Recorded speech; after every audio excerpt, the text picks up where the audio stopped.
mësuesi në fakt ka mësuar shumë sfida në procesin e të gjithë ciklit të tij. Është një profesion që nuk është në thelb vetëm profesion,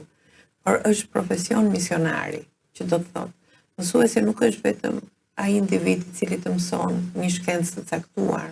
të mëson një dije të caktuar, të ofron prandijes, të krijon mundësinë e bashkëpunimit, por është ai leadershipi që të mëson si të edukon se si të punosh në grup, të mëson të menaxhosh emocionet e tua,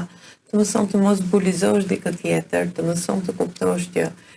cilat janë sfidat dhe nga ana tjetër është ai që duhet të ndjeki gjithë çurinë tënde. Pra, ka një punë të jashtëzakonshme dhe ne i kemi shumë borxhe mësuesve, kemi borxhe për ne. Plasë edhe në pozicionin kur unë kam qenë zëvendësministër, dhe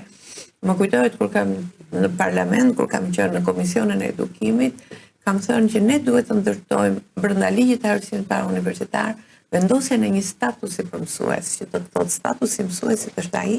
që duhet të nxitet në disa politika e para të japësh një benefit dhe siguri që ai nuk lëviz sado dhe sido që të ndrojnë pushtetet, se nuk ka lidhje me bindjet politike dhe nuk duhet të ketë. E dyta të krijosh mundësinë e ndihmës për formimin e tyre, dhe e treta t'ja u bësh botën të bukur në mënyrë që mësuesit të rrezatojnë.